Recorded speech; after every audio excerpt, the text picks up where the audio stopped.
साहेब देसाई। हाँ, तो अप्पा साहेब देसाई कल देसाई जी हमारे साथ थे, पर वो क्लास 1 ऑफिसर हैं, उनकी गवर्नमेंट जॉब है और हिंदुस्तान पेट्रोलियम में। Yes sir. तो वो उनको किसी इमरजेंसी कारण से आज उन्हें जाना पड़ा और यहाँ पर हमारे पास रितेश यहाँ पर। रितेश, एक बार आपकी एज बता दीजिए। सर 20 साल आपकी एज है और मुझे तो ऐसा पता चला है कि अप्पा साहेब देसाई जी से ज्यादा तेजी से तो आप काम कर रहे हैं। तो एक बार आपके जर्नी, पापा के जर्नी के बारे में थोड़ा सा बताओ, कब शुरुआत की, कैसे शुरुआत करी और आपने इतनी यंग एज में यहाँ पे आने का निर्णय क्यों लिया? क्या जरूरत है यार, अभी पढ़ाई लिखाई करो, नौकरी करो, तो दूसरे धंधे होते हैं दुनिया में, वो करो, यहाँ क्यों आए? मतलब क्योंकि एक आपको याद होगा यहाँ पे एक सज्जन है, आपने बोला था कि मेरी अपलाइन यंगेस्ट है, ये उनकी अपलाइन है। ये ऐसे मतलब इनसे दुगनी उम्र के हैं, 40 साल के हैं और ही considers him as his upline और वो उनको गाइड कर रहे हैं। आई सो हैप्पी। ये बिजनेस की खूबसूरती है। प्लीज बैठिए प्लीज, बताइए। तो हमारी शुरुआत 2017 में हुई, 15 अगस्त को। फादर ने शुरुआत की थी, हमें कुछ पता नहीं था शुरुआत में, सिर्फ हमने हैंड वॉश देखा था, नीम सोप वगैरह। तो आप तो शायद समय कितने साल के थे? 15 साल के? मैं तभी 9th या 8th स्टैंडर्ड में 8th स्टैंडर्ड में थे आप, तो 14 साल के होंगे। 14-15 साल। एंड उसके बाद शुरुआत में कुछ पता नहीं था, लेकिन उन्होंने 2019 में विद फैमिली हमें फैमिली रियूनियन के लिए जाना है ऐसा बताया और हम लोग गए वहाँ पे। एंड तभी मैं 11th स्टैंडर्ड की मेरी एग्जाम थी, लेकिन फिर भी पूरी फैमिली हम गए थे एंड वहाँ पे सारा माहौल देखा। एग्जाम मतलब आने वाले थे या? आने वाले थे। एग्जाम आने वाले थे। कितने दिन में? कुछ एक 15 दिन में ही। 15 दिन में एग्जाम 11th स्टैंडर्ड के। yes, तो 11th स्टैंडर्ड कोई छोटा मोटा ऐसा तो है नहीं, तीसरी चौथी क्लास हो तो यार लेके चले जाओ। 11th स्टैंडर्ड के एग्जाम 15 दिन में आने वाले, तो भी फंक्शन में ले गए और हम बच्चे को ले जाना तो दूर की बात है, हम खुद ही नहीं जाते क्योंकि बच्चे के 15 दिन बाद एग्जाम। पर ये कीमत देख रहे हैं आप, एग्जाम में तो जितने नंबर आने थे उतने ही आए। ऐसा तो है नहीं कि अगर इनके 60% 70% आते थे तो इनको पढ़ा के ये कोई मतलब 95% अबव ले आते। जितने आने थे उतने ही आने थे। हम कोई एक एवरेज मार्क्स में झूलते रहते हैं। जिसके 40 आते हैं बेचारा वो 40-50 में झूलता रहता है, जिसके 60-70 आते हैं वो 60-70 भी झूलता रहता है। पर आज कीमत देख रहे हैं कि ये वहां पर आ गए फैमिली रियूनियन में, तो आज ये खुद मंच पे बैठे अपने पिता की जगह। प्लीज। तो फिर फैमिली रियूनियन में पहला मीटिंग, ये इतने पूरे दिन हमें मतलब फर्स्ट मीटिंग था, उसके पहले कोई भी वेस्टिज की मीटिंग नहीं अटेंड की थी। पहले ही फंक्शन फैमिली रियूनियन पूरा दिन बैठना पड़ा, इसीलिए कभी कभी बीच में 2-3 घंटे बैठे बैठे सो भी लिए थे, तो इतने बोर हो गए थे। लेकिन शुरुआत ऐसी, क्योंकि ये तो 14 साल की था ना।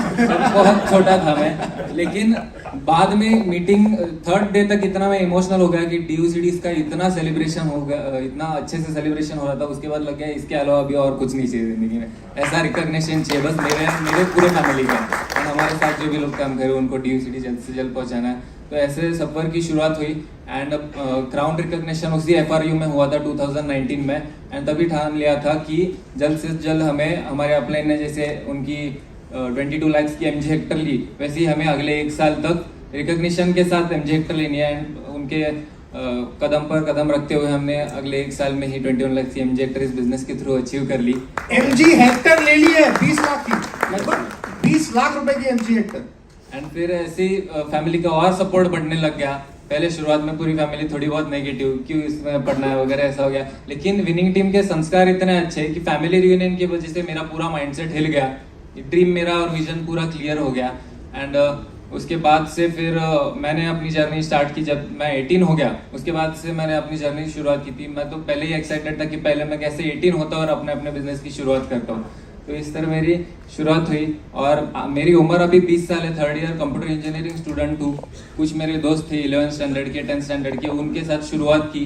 लेकिन आज टीम में मैं कुछ प्रोफेशंस के नाम लेता हूँ। मेरे आज टीम में चार्टर्ड अकाउंटेंट्स है, IT कंपनी के ओनर्स है, उसके बाद पुलिस ऑफिसर्स लगभग 30-40 से ज्यादा पुलिस ऑफिसर्स है। तो फिर आपको चालान नहीं कटता होगा यार? सही में नहीं कटता इतने। 40 लोग इनके पास लिस्ट, मतलब 1 को फोन लगाओ, 2 को फोन लगाओ, किसी से तो मान ही लेगा सामने वाला। तो इस तरह हमारी शुरुआत हुई और कॉलेज का टाइमिंग हमारा सुबह 9 से लेके 5 बजे तक होता है, लेकिन दिन में 1 से 2 प्लान तो मिनिमम होते ही है। हम सैटरडे संडे पूरा फुल डे PAC रहता है। इस तरह शेड्यूल। तो आप कॉलेज भी जाते हो? Yes sir. कितने बजे सुबह जाते हैं कॉलेज? 9 बजे। 9 बजे जाते हैं, वापस रिटर्न 5 बजे। 5 बजे। उसके बाद भी 1-2 प्लान करते हैं। प्लान होती है। किसको प्लान दिखाते हैं रितेश आप? कौन सुनता है आपकी? बड़े लोग तो सुनते नहीं ना, बच्चे हो यार, तुम क्या समझते हो? सर कॉलेज में भी प्लान्स होते हैं, उसके अलावा डेब्ट ड्राइविंग कॉलेज में मतलब बीच में प्लान हो जाते हैं? ब्रेक में प्लान हो जाते हैं, प्रैक्टिकल लैब्स में मैंने प्लान लिए हुए कैसे कैसे अप्रोच करते हो आप फ्रेंड को? फ्रेंड खुद से पूछने लग जाते हैं मेरे इंस्टाग्राम प्रोफाइल देख के कि क्या कर रहा कि है? हाँ क्या कर रहा है, इतना टूर यहाँ पे वहाँ पे घूम रहा है, एमजे अचीव कर ली, इतना इनकम है वगैरह, क्या कर रहा है। उसके बाद मैं अप्रोच करने लग जाता हूँ कि 4 क्वाड्रेंट से मैं शुरुआत करता हूँ, एम्प्लॉय से लेके कैसे बिजनेस इसमें इस आना माइक है। का थोड़ा वॉल्यूम बढ़ा दीजिए प्लीज। हाँ बोलिए बोलिए आप बोलिए। हाँ तो इस तरह शुरुआत की एंड बहुत सारे प्लान्स फेल गए क्योंकि उनको कोई इस तरह से विजन नहीं था, लेकिन मेरे खास जो नज़दीकी दोस्त थे उन्होंने मेरे साथ बिजनेस की शुरुआत किया एंड आज इस पोजीशन पे पहुंच गए। नजदीकी दोस्तों ने शुरुआत कर ली? Yes very nice. मतलब आपके फ्रेंड्स बिजनेस में हैं? Yes sir. बड़े लोगों को कैसे अप्रोच करते हैं? मतलब ये जैसे सीए हैं या पुलिस ऑफिसर्स हैं, तो उनके साथ आप कैसे अप्रोच करके उनसे बात शुरुआत करते हैं? वो कुछ बोलते नहीं आपको कि यार आप उम्र में छोटे हो, जितने साल के हो उतने साल तो हमको नौकरी करते हुए हो गए? नहीं सर, विनिंग टीम का एजुकेशन इतना है कि कॉन्फिडेंस इतना बढ़ जाता है कि सामने अगर कोई 3 स्टार गैजेटेड ऑफिसर भी हो या कमिश्नर ऑफिसर भी हो, हम बिंदास आज भी, मैं नहीं तो मेरी टीम भी जो है 20 साल की उम्र के लोग भी खुद कमिश्नर ऑफिस में जाके अप्रोच कर सकते हैं और करते भी है। कैसे उनसे उनसे कैसे बात शुरुआत करते हैं फिर आप? कोई अगर गेजेटेड ऑफिसर है उससे कैसे बात शुरुआत? सर हमारी हर एक डिपार्टमेंट में हम लोग फिलहाल में करंटली हम लोग health camp awareness, sir health awareness camp रख रहे हैं। सीएमडी से ओपनिंग हो जाती है, वहाँ पे बहुत सारे कॉन्टैक्ट्स मिल जाते हैं and on the spot fast rate % निकल जाते हैं। शुरुआत में बहुत सारी परचेसिंग भी निकल जाती है। लगभग Saturday, for example Saturday Sunday हम फुल डे पीएससी के लिए निकलते हैं तो मिनिमम 500 से 1000 पीवी तो निकलती है एक हेल्थ अवेयरनेस कैंप से। एंड वहाँ पे जो मेन ऑफिसर रहते हैं उन कुछ लोगों की हम ज्वाइनिंग कर लेते हैं एंड वहाँ से फास्ट रेट % से उनको 750 का वाउचर, ये सारी चीजें के और मोटिवेट हो जाते हैं। फिर रिलेशन बिल्डिंग और ये सारी चीजें तो है ही एंड बाद में वो बिजनेस में आ जाते हैं। Very nice. तो अब आप क्या फ्यूचर देखते हो? मतलब कभी सोचा नहीं कि यार ये तो पार्ट टाइम में कर रहे हैं वेस्टीज को, अभी पढ़ाई लिखाई हो जाएगी ग्रेजुएशन तो उसके बाद फिर क्या विदेश वगैरह चले जाओगे या क्या सोचा है? मतलब फ्यूचर दिखता है कुछ वेस्टीज में आपको आपकी एज में? यस सर, बिल्कुल दिखता है एंड मैंने वो एक वीडियो देखा था भारत सर का, गोल गोल पीले पीले मोतीचूर के लड्डू। ये मेरा मेन रीजन है वेस्टीज करने का, अपने पेरेंट्स के साथ उनके साथ रहकर उनको संभालते हुए। इस बात पे जोरदार तालियां होंगी, इस बात पे जोरदार तालियां। मैं सच में मतलब मैं ऐड करना चाहूंगा, अगर आप सच में चाहते हैं कि आपका परिवार साथ में रहे, सिर्फ इसके लिए अगर आपको ये बिजनेस बिल्ड करना हो ना तो कर लीजिए, वरना आपका बेटा आपकी बेटी वो विदेश जाना चाहेंगे, दूसरे शहर जाना चाहेंगे जॉब करने के लिए और आप उन्हें रोक नहीं पाएंगे और आप अंदर ही अंदर कुड़ते रहेंगे इस बात पे कि यार काश मैंने ये बिजनेस बिल्ड कर लिया होता इतना बड़ा कि मेरे बेटे और बेटी को मैं बोलता कि यार तेरे को जरूरत क्या है नौकरी करने के लिए, आप मिलकर इस बिजनेस को बड़ा करते हैं। ये बहुत बड़ा रीजन है। मैं सचमुच रितेश से बहुत सारी लीडरशिप शायद परिचित नहीं होगी, मेरे भी परिचय में ये कुछ ही दिनों से आए हैं, पर आज पहली बार ऐसी बात सुनकर लग रहा है कि एजुकेशन सिस्टम कहां तक काम करता है, कौन लड़का कहां इंस्पायर हो रहा है कि उसे अपने फादर मदर की साथ रहना है, उनके साथ रहकर इस बिजनेस को बिल्ड कर रहे हैं ताकि कभी और आगे नहीं जाना पड़े। Please continue. सर मैं मानता हूँ उस धन संपत्ति का कोई भी मतलब नहीं है अगर माता पिता के साथ या अपने फैमिली के साथ उसे एंजॉय ना करता हो। भले मैं बाहर आउट ऑफ कंट्री जाके इंजीनियरिंग कंप्लीट करके भले 1 करोड़ महीना कमाऊं, लेकिन उसके लिए मुझे उसकी कोई भी वैल्यू नहीं है। वाह। ये जो संस्कार अगर आपके बच्चों को मिल गए, ऐसी कोई कीमत है? वरना आपके बच्चों को कौन समझाएगा इस बात के लिए कि बाहर जाना जरूरी नहीं, माँ बाप के साथ रहना जरूरी है? आपने नहीं समझाया, सिस्टम ने उन्हें समझा दिया, माहौल ने समझा दिया। इससे बड़ी बात और क्या हो सकती है? इसके पिता के लिए तो इससे बड़ी सौगात कुछ नहीं हो सकती। अप्पा साहब देसाई जी को सचमुच एनएम पाटिल साहब की टीम में, एनएम पाटिल साहब की टीम में एनएम पाटिल साहब भी बहुत अच्छे गेजेटेड ऑफिसर हैं। अप्पा साहब देसाई जी की सचमुच अप्रिशिएट करने वाली बात है कि वो 14 साल के जब रितेश थे तो उनको फैमिली रियूनियन में ले गए, ये ना सोचते हुए कि यार ये सो जाएगा बच्चा है, अभी क्या समझेगा, 15 दिन बाद एग्जाम दे देना। वो कोई भी कारण रहा हो मुझे पता नहीं, पर आज एक बार ले जाने का फायदा कितना बड़ा हुआ कि उनकी एब्सेंस में आज झंडा थामा हुआ है यहाँ पर, क्या बिजनेस का झंडा मैं थामूंगा बहुत मेच्योरिटी के साथ। तो आप पापा अलग प्लान दिखाते हैं, आप अलग प्लान दिखाते हैं? सर दोनों, कभी कभी पापा की 3 शिफ्ट ड्यूटी है तो कभी कभी 8 आवर्स सुबह के टाइम जाने पड़ते, कभी कभी रात को 1 बजे लेट आते हैं, तो हमारा कभी मैच ऐसा होता नहीं है। तो अलग अलग प्लान्स बहुत होते हैं, मतलब उनके अलग 2 हो जाते हैं, मेरे अलग 2 हो जाते हैं, कभी कभी उससे ज़्यादा भी हो जाते हैं। Very nice. लिस्ट कैसे बनाते हो यार आप, कैसे लोगों, क्योंकि आपका सर्कल तो कोई बहुत ज्यादा बड़ा नहीं है, तो कोल्ड कॉन्टैक्ट करते हो या सोशल मीडिया से करते हो, कैसे करते हो, लिस्टिंग कैसे करते हो? सोशल मीडिया से नहीं करते सर, अभी सबसे ज़्यादा हम डेप्थ ड्राइविंग पे फोकस करें कि इतने डेप्थ तक पहुंच गए अब तक कि उस पीवी का हमें कुछ ये भी ना मिले, इतने डेप्थ ड्राइविंग में हम लोग ज़्यादा फोकस किए। तो कोई व्यक्ति ज्वाइन करे या ना करे, कल का जो हमारा रात का टॉपिक था उससे आपको फर्क नहीं पड़ता, आप डेप्थ में उतरते कैसे हो फिर? कल का टॉपिक सर, कल रात का, अच्छा आप कल पापा थे यहाँ पे, कोई बात नहीं, कल डेप्थ ड्राइविंग ही टॉपिक था। आप कैसे डेप्थ ड्राइव करते हो, एक बार आप यहाँ पर बताओ, मतलब कैसे डेप्थ में कैसे उतरते हो आप, किसी भी व्यक्ति के डेप्थ में कैसे उतरते हो? सर हमारा जो फॉर एग्जांपल मैंने हेल्थ का अवेयरनेस कैंप बताया, वहाँ पे ही हमें जो आइडेंटिफाई हो जाते हैं लीडर्स, उन्हीं के जब फर्स्ट 8% हो जाते हैं उनको हम ज़्यादा से ज़्यादा सिस्टम में प्लग इन करने की कोशिश करते हैं, जल्दी से जल्दी उनको सीपी देने की कोशिश करते हैं। और रिकॉग्निशन सबसे ज़्यादा इंपॉर्टेंट है, जब हम उनको रिकॉग्नाइज करते, बुके लेके जाते, तो वो और मोटिवेट हो जाते कि हमारे डिपार्टमेंट में कभी उन्होंने हमारे ऐसा रिकॉग्निशन नहीं किया, लेकिन मैंने कुछ लोगों को यहाँ पे आपको मिला, उनको ये अवेयरनेस कैंप प्रोवाइड करने के लिए मदद की, तो और खुश हो जाते कि आगे मुझे और क्या करना है पूछने लग जाते। आप वहीं उनके ऑफिस में जाके बुके दे देते हैं उनको कि आपका फास्ट स्टार्ट 8% हो गया? Yes sir, definitely. और वाउचर देख के वो और खुश हो जाते हैं। एंड उनके जो लोग आए होते हैं वो अवेयरनेस कैंप के लिए, वो उनका सेलिब्रेशन देख के और एक्साइट हो जाते हैं, हमारा क्यों नहीं, फिर हम भी और अरेंज करेंगे।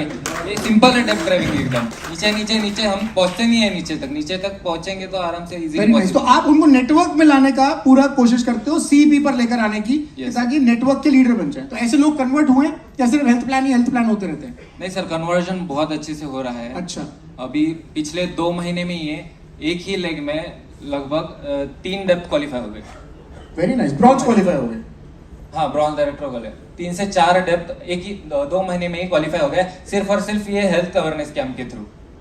Very nice. तो रितेश, आप कितने समय में आप कितनी इनकम देखते हो, आपके फ्यूचर क्या देखते हो, आप कितना पैसा बनाओगे महीने का? सर FRU के बाद ही मैंने टारगेट ले लिया था कि मेरी इंजीनियरिंग कंप्लीट होने के बाद एवरेज जो पैकेज रहता है लोगों को 4 लाख से शुरुआत फॉर एग्जांपल होती ही है ईयरली पैकेज, लेकिन मैं जब पास आउट होऊंगा तब मेरा 4 लाख प्लस मंथली इनकम होगा। क्या बात है, क्या बात है। Thank you so much Ritesh, thank you बात करने के लिए। मैं संदीप, मैं बात करना चाहूंगा आपसे, आपका शुभ नाम एक बार बताइए। मैंने उनका पे आउट दिखा था जॉब का, गवर्नमेंट पोजीशन पे है तो इनकम भी अच्छी है, एंड उस प्रोफेशन में होते हुए भी ये बिजनेस क्यों करना है, इसीलिए ये पे आउट दिखाना जरूरी था। उनका एवरेस्टिक उन्होंने दिखाया था जॉब का 4 लाख प्लस। 4 लाख रुपए महीने की सैलरी? 4,75,000। 4,75,000। हाँ, पटेल साहब बता रहे हैं। थोड़ा मैं क्लियर करना चाहता हूँ।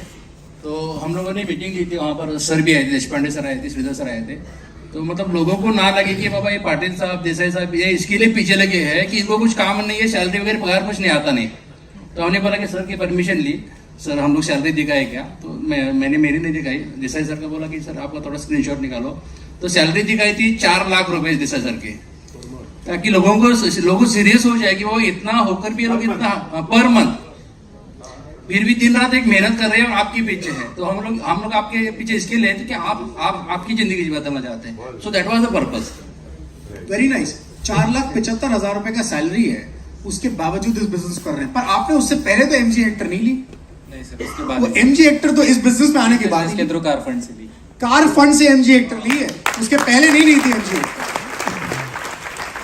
हमारे लीडर हैं डॉक्टर MG राय, बनारस में है। बनारस की कॉन्स्टिट्यूएंसी मोदी जी की कॉन्स्टिट्यूएंसी है। सक्सेस प्रोफाइल में उनका फोटो भी है, यहाँ नहीं है, वो दिल्ली आएंगे। पर मैं बता रहा हूं आप उनके पीछे से उनकी प्रैक्टिस इतनी जबरदस्त है कि बनारस में ये कहा जाता है कि अगर आपके पास कोई जैक हो ना तो आपको अपॉइंटमेंट मिल सकता है डॉक्टर MG राय का, बिना जैक के आपको अपॉइंटमेंट भी नहीं मिलेगा। 300 रुपए उनकी फीस है। सुबह 5 बजे से टोकन बटना शुरू हो जाते हैं। पर उनसे मिलने का एक बहुत अच्छा तरीका है, अगर आप वेस्टी ज्वाइन कर लो उनकी डाउनलाइन में आपको तुरंत अपॉइंटमेंट मिल जाएगा। उन्होंने उसके बावजूद मर्सिडीज नहीं खरीदी और फॉर्च्यूनर नहीं खरीदी। वेस्टीज में आने के बाद उन्होंने मर्सिडीज भी खरीदी और उन्होंने फॉर्च्यूनर भी खरीदी वेस्टीज की इनकम से। हम ख्वाब देखते हैं यार, काश हम डॉक्टर होते, काश हमारी जॉब HP में होती। हो भी जाती तो 3 शिफ्ट में काम करना पड़ता और पैसा आने के बावजूद भी MG हेक्टर ले नहीं पाते। वो सपने तो सच में इसी प्रोफेशन से पूरे होते हैं। ये 2 एग्जाम्पल आज